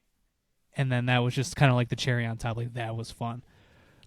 or I guess we're going straight into like random Sabres memories. But I do remember like I think it was the 5th game of that winning streak, or whenever it was the Pittsburgh comeback when they were down 4-1. I remember I had hockey practice that night, and I went into the rink when they were down 4-1. And by the time I'd gotten dressed, got onto the ice, I think they'd made it 4-3. We got into the practice, and there's one assistant coach who was like keeping, we weren't allowed to bring a phone out there, but our one assistant coach was, and like we were constantly asking him like, hey, what's the score? What's the score? And they told us they tied it. And then with like time winding down in the practice, he was like, Eichel just won it in overtime. And I just remember everybody who's on the bench was going nuts, like high-fiving, and our head coach was like screaming at us to like calm down. It was a game in November, which he was probably right. In reality, that team did stink. But like just memories like that, man. Like it's just random stuff, like random memories. Like you'll probably have random memories. There's probably a lot of people with random memories of this streak. Well, if you live in Buffalo, when the Bills are on, you pretty much drop everything you're doing and you're watching the Bills game, right? That's how it is when the Sabres are winning too. Like that's at least how it is during the streak. Everybody's watching it. Everybody's tuned in. They're getting probably the best viewership they've had in a long time. They're obviously getting sellouts. It's just how it is, and it's awesome to see because at least I know for the three of us, we haven't really experienced this fully on the pod. And I mean, for anybody in this fan base, we haven't experienced this in a long time. Even if you were, well and alive and vivid memories of like the 05-06 team and the 06-07, like those were brief, man. Like those were 2 years. They missed the playoffs the next 2 years. They had 2 more years of making it. But then that was it. And then they go into this long drought. Like it, you just hope one day that this team just has a window like the Bills have had, where it's just 6 years now. I mean, you can even go back, the previous 2 years from 2017. Just like, if it's just 8 years of just constant relevance, playoffs, it would just be nice to go back to that, man. Just to have a damn near decade of, prevalence in the NHL. And I know we're getting a little ahead of ourselves. You're 8 games into a winning streak, and you're not in a playoff spot. The drought isn't over yet, but like it's just seeing it now, just seeing what they're doing and seeing everybody come together over it. It's man, it just makes you want that part of it so bad. Like, and also just live in the moment, because I know I've said this in past episodes over the years when they've gotten like on a nice little hot streak. It's like, or they have a really good game and they just like obliterate a team. I just say, enjoy it, because you never know. It could just like that, just gone, goes away. Well, that's why this next game, we better win this next game against the Blues. We better not get season swept by the Blues, because going into a New Year's Eve game against the Stars is going to be incredible. On a 9-game win streak, that would be insane. Every bar doing in Buffalo, something, yeah. Everybody's with their family or with friends or just doing something, even if they're just hanging out at home. They're going to need something to watch if you're staying up till the ball drop. It's going to be the Sabres. Like, everybody's going to have it on. It's going to be awesome. Like, they need to win this next game so bad. So bad. Even if they lose against the Stars, like the Stars are probably the second best team in the league right now, they need to win this next game to at least get the hype to a high level going into New Year's Eve. I agree. Hopefully they do. It's fun, man. It's fun to just have a smile on your face when you're talking about this team. And like even with Christian's argument about like enjoying it because it could go away, it's also, if this team gets into a skid, like I really maybe I'm the wrong guy to be saying this, considering I gave up on them. Not gave up on them. I did not give up on them. We're just talking tank. Yeah, you're saying it's over. I've always say, my thoughts about what I've been saying from the beginning about when this team was healthy. But hey, you know what? If you want to make fun of me and say that like you gave up on them, like fine, sure. I won't admit to it, but like if that's what you want to think. If there's ever a group that deserves some level of second level belief, like believe that they're going to get out of the losing skid that they're on, I think it's these guys right here. This season was done 3 weeks ago. Like they were going nowhere. The head was, they were in the mud. They just were not going anywhere. Couldn't get anything going. Top guys were getting hurt, or they had to go on leave, or like this and that, and they couldn't get any ball rolling. I mean, like I said, before this losing streak, they did not win 3 games in a row. But winning streak. Yeah. Did I say losing again? You keep saying losing streak. God damn it, I did it again. Before this winning streak, they did not have a 3-game winning streak. But they have shown a level of just fight, and I'm struggling to find the words, but like they have shown a level of just never quitting. I mean, they have just, this very easily could have been done. This very easily could have been done. This could have had Alex Tuch thinking about his next team. Could have had very well Tage Thompson thinking about the Olympics. Could have had this all going on, and now they've battled back. Like they're legit. Christian said it last night. They're over 500, like legitimately. Like, ethically over 500. They have more wins than losses and OT shootout losses. There's not many times you've been able to say that about this team. I think even 22-23. Like I don't even know were they even ethically above 500? I don't know. I think they deserve some extra belief. If this does turn into like a little 3 to 4 game skid that they can get out of it. I was also thinking about this. Is it time to maybe reward this group? Possibly. With a move? Mm-hmm. Oh, I mean, I don't know. What else would be considered a reward? Like throw them a party? Throw them a party? Bonuses? I did hear I did hear they were having I think their rookie party they're having in Dallas. Oh, that's cool. I was actually wondering. It's like, they're probably not the happiest that they're going to be spending New Year's in Dallas. For the second year in a row. Well, actually, some people might be. Yeah. The single guys on the team, maybe.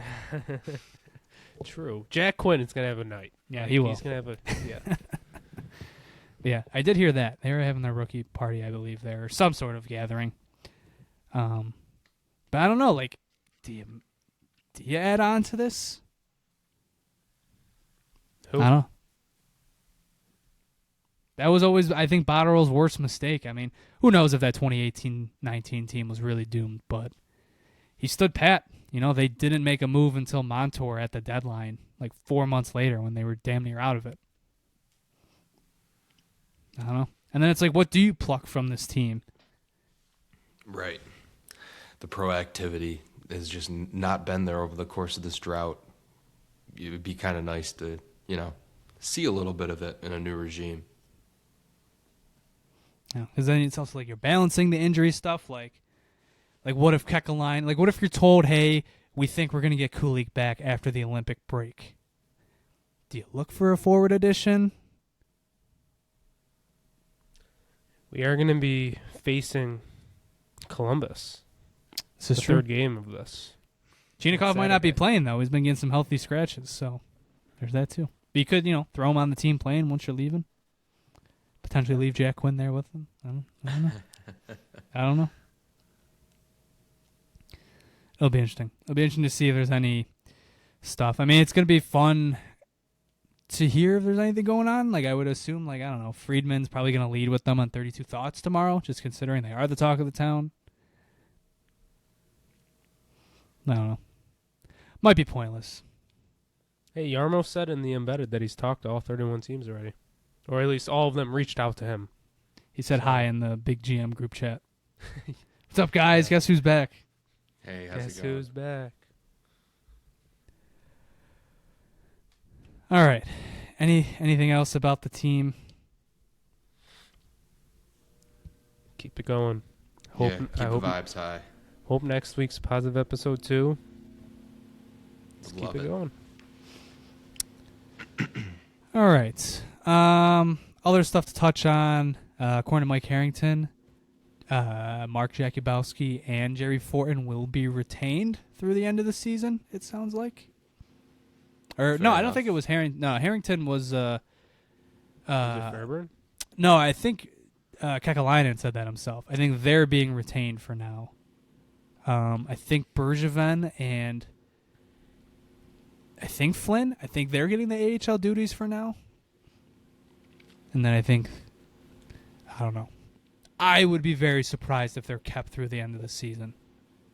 I think it makes sense they're holding on. Like Fortin, it's kind of the most important season for draft stuff. So to be switching. I was going to say that they'll get to the end of their scouting towards the end of the season and then maybe even for the draft. Like, yeah. It's not directly comparable, but I think of when McDermott came in and they didn't completely gut everybody. They did the draft first because they did the work all that year, and then they got rid of everybody. So could be something similar. Yeah, and then I don't know. I'm sure there's still a lot of ongoing stuff in season with contracts. So like maybe that's why they're keeping Jakubowski around. Like I said, I would be very surprised. I mean, I feel like he of all people like would definitely like feels like that's why they're bringing in Flynn. Fortin will be the interesting one. I hope that's one that they move on from. But I guess we'll just have to see till the draft. Jonah praying on a man's. I'm not. I'm just. Don't put me in that spot. No, this is the business. It would be more surprising if he kept him. You know. It would be. He's been here a long time. You know, you run your course at any company. Yeah. At a certain point. It could also just be a word on the street is that everybody's pretty much on the last year of their contract in that front office, so it might just be just write it out. We won't retain him, but we don't need to fire him. Yeah. Speaking of World Juniors stuff, World Juniors are going on. A couple Sabres prospects obviously partaking. A lot of 3 U.S. guys, Zemer, Osborne, and Cleaver. Yeah, Team America. Zemer's put on a show in the early showing, goal and assist through 2 games. I think Cleaver picked up an assist as well. He's looked pretty solid. And then the only other really notable storyline is that Mertka's not playing. He picked up an injury in one of the prelim games. So I would hope they get him back. That would kind of suck otherwise. I mean, I think when they had that U18 tournament in the summer, I think he led the tournament in points. So obviously he's a big part of Czechia. So hopefully they get him back. It'll be cool to see as time goes on here. Did you see Canada almost lose to Latvia again? Yes. What's wrong with that? Take them to OT. What's wrong with that program, man? First game of the tournament. Canadians. First game of the tournament, they win. It was soft, but like Porter Martone, obviously, is getting in the other team's face a little bit after his goal. Did I think it should be as penalized and as scrutinized as it was after the game? Probably not, but that's their captain. It is pretty crazy to do that. Yeah, and then they didn't shake. Even going by and shit talking, like fine, but patting someone on the, like, that's kind of crazy. Yeah, it's like it's not. It's just he knows what he's doing. Yes, exactly. Yep. And not shaking their hands after the game as well, like that. That program's such a mess. Yeah, grow up. And they're like, "Oh, our bad. We didn't mean to not do that." All 20 players on the ice forgot, as did the coaching staff. Real solid leadership group you got on the ice. Mm-hmm. Gavin McIntyre. It's been infected for a long time. He's been okay. I don't know. Something's up with him. It's weird to be as dominant as he was last year, and obviously college is a step up, but like you would have hoped this tournament he like really gets his draft stock back, and it's really not happened. I mean, I know Steinberg scored the other day. Oh, this could be the Steinberg draft by the end of the tournament. Is this going to be another Shane Wright situation? Could be, but it's just so weird. Like even with Wright, he didn't play hockey for a year. McKenna, I don't know. I don't know if he just shouldn't have gone to college. I don't know. Looking back on it, he probably should not have gone to Penn State. At least, in comparison to like MSU was the other team. That definitely would have been a much better situation for him. Weird. It's so weird. It's just so weird looking at these past 2 years, man. You got Schaefer and Celebrini, two of probably the least hyped drafts, number one overalls in like recent memory. I mean, I guess Celebrini had some excitement. I guess as did Schaefer, but Schaefer was such a question mark. I mean, he got hurt at this tournament last year and didn't play another game. But Celebrini was in the wake of the Bedard draft, and just to see like Schaefer's going to get Norris votes. Celebrini's on pace for 120 points this year. He's 19. 19. He's unbelievable, man. And then to see this where it's like McKenna had all the hype and the excitement in the world as like the next guy, and he's looking at someone who might not even go first overall. Crazy. He's just tanking his draft stock, so he'll be available at pick like 20 with the Sabres. Perfect. You mean pick 32? Yeah. Yes. Pick 32. All right. Any other notes from you guys? Otherwise, we can just get on to the weekly preview. Bandits did win tonight, 13-7. Bills ruined it. God damn it, Bills. God damn it. Man. I think we could jump right into it. All right. So because JP decided to schmooze at the Bills game this year or today and take a day off, I had to step up duties with the weekly preview. So it's going to be a little different. Probably better. Probably. No, I'm just kidding. Sabres have 3 games this week, obviously. They're in St. Louis on Monday, in Dallas on Wednesday, and then in Columbus on Saturday. Starting with the St. Louis game, this will be at 8. It's an 8 o'clock puck drop on MSG. The Blues, as we mentioned way earlier in the episode, are one of the struggling teams in the Western Conference. They are 15, 16, and 8. 5th in the Central, although I guess I didn't update it after tonight, but they are 1 point out of a wild card spot, at least when we hit record on this episode. So that's how gives you a good idea of what the Western Conference is looking like.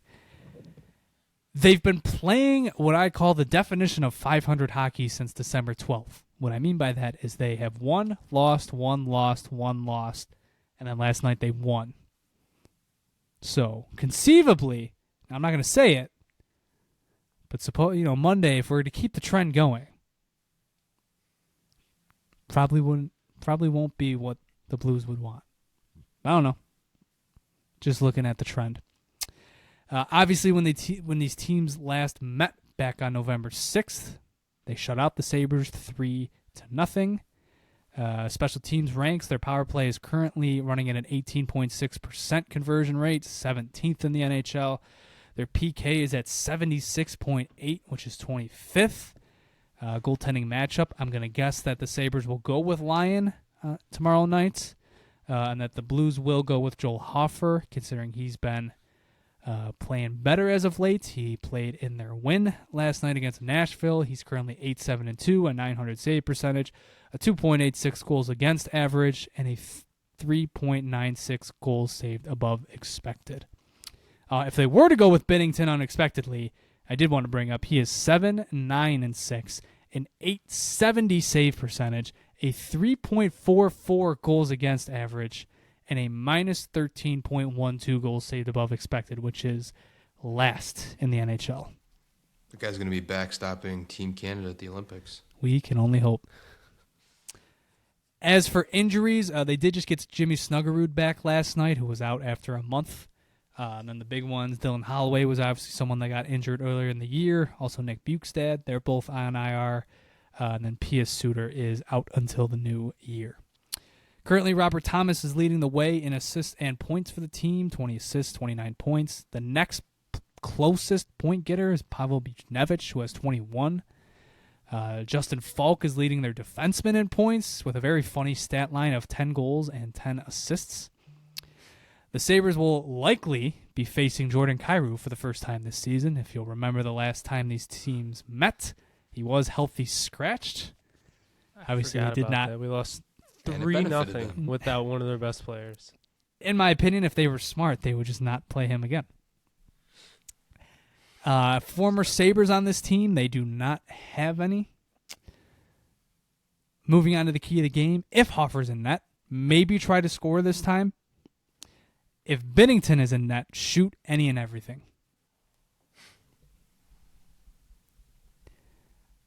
As for Wednesday's game against the Dallas Stars, obviously this is taking place on New Year's Eve. This is actually the second year in a row that this will be taking place on New Year's Eve. It is once again an 8 o'clock puck drop.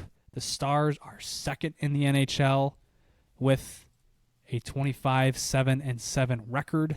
It's only second in the Central because the Colorado Avalanche are in first place.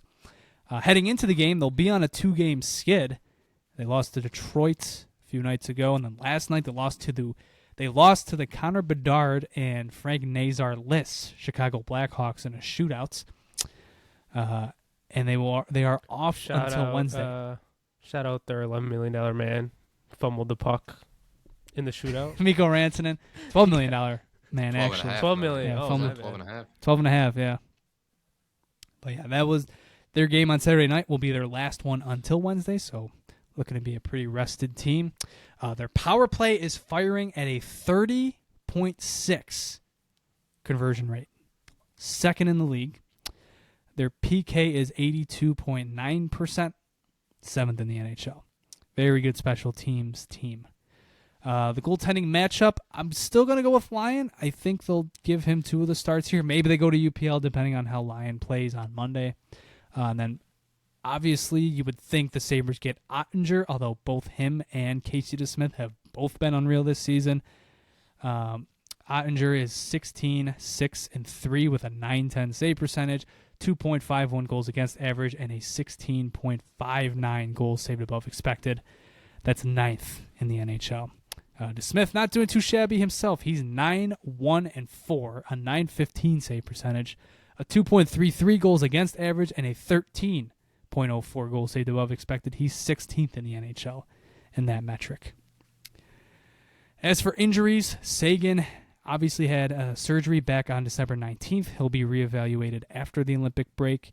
Liam Bichelle also out for a while. They're hoping to get him just before or right after the Olympic break. As for their star players, Mikko Rantanen is killing it this season despite his shootout woes. 54 points in 38 games. Jason Robertson leads the team in goals with 23 in 39 games. Wyatt Johnston has already hit the 20-goal mark this season as well. 14 of those are on the power play. Miro Heiskanen is leading their defense in points with 34 in 39 games played. Former Sabres on the team, Ilya Lyubushkin, 1 goal, 7 assists in 27 games this season. And then Colin Blackwell, sort of a former Sabre, not really. Former Amherst, 2 goals, 5 assists in 35 games. Key of the game, avenge last year's New Year's Eve loss. That one still stings. Still remember watching that. Very depressing. But for a more serious key to the game, stay out of the box. Yes. Do not want to mess with that 30% power play percentage. There's not really something you can exploit with the Stars. It's more so they have things they can exploit with you. Going on the power play will definitely be one of them. You're going to need Lyon and Luukkonen to give you their best games that night. And then finally, wrapping things up, we have the Sabres in Columbus to face the Blue Jackets on Saturday. This is a 3 p.m. puck drop, also being broadcast on MSG. As we've talked about, the Blue Jackets, I believe now are 16-15-6. Still last in the Eastern Conference. But they'll be playing their 4th game in 6 days against the Sabres, although they will have a 3-day layoff coming into that, much like Dallas. Their power play, when I wrote this down, currently at a 20% conversion rate, 12th in the NHL. Their PK is at a 74.3 rate, 30th in the NHL. Your goaltending matchup, I went with UPL. Could be Lyon. Like I said, it depends on how the previous 2 games in the week go. And then I think you're likely to get Jet Greaves from Columbus. Greaves is 9-9-5 with a .906 save percentage, 2.69 goals against average, and a 13.97 goals saved above expected. That's 14th best in the NHL. On the injury side of things, Erica Branson and Luca Morelli are both on IR for Columbus. Isaac Lundestrom is one player that could get back by Saturday, but the big one is Zach Werenski, who obviously was injured, I believe, last week. He was placed on IR, but it's retroactive till December 20th. They consider him day-to-day, but it's really whenever he feels up to it. So he could be ready by Saturday, might not be. We'll have to see how the week goes. That's obviously a big key for them because he leads their team in goals, assists, and points. That's right. Zach Werenski completely carrying that Columbus roster. 14 goals, 26 assists for 40 points in 35 games played. Your next closest point getter is Kirill Marchenko, who has 27 points in 32 games played. 13 points. Yep. That's crazy. Dmitry Voronkov leads their forwards in goals. He has 13 goals in 36 games played. And then obviously left this note in here because there's been a lot of talk about him. Igor Chinikov, 3 goals, 3 assists this season in 29 games played. So not stellar numbers, but he's been the victim of some healthy scratches recently. And I think biggest of all, he's averaging just 10 minutes and 18 seconds time on ice this season. Not getting the playing time he probably wants elsewhere. Yarmo connection. That's right. No former Sabres on this team, so the key to the game could be the power play. Especially if Werenski is back, you're going to really want to lean on that one. That's the big weakness of this Columbus team. Unless Brzeglin's is in that because he has not been stellar for them. I did write down he has a minus 5.19 goals saved above expected. That's 76th for all goaltenders in the league this season.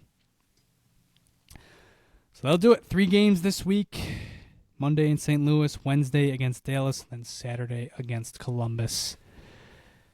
Probably want to win 2 of 3 this week. Definitely want to win Monday. Definitely want to win Saturday.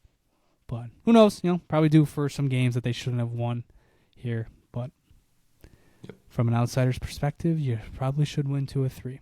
Hopefully they win all 3, because that would mean they would set a new franchise record in wins, in consecutive wins.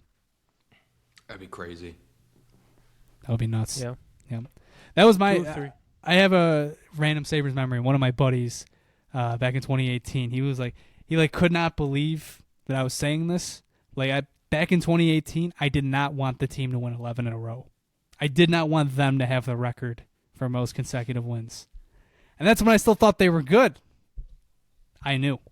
Mm-hmm. There was a cloud of doubt forming in my mind. Yeah, sure. Well done. Yep. Well done with my segment. Mm-hmm. I could never do it justice, though. No, it's a very tough job.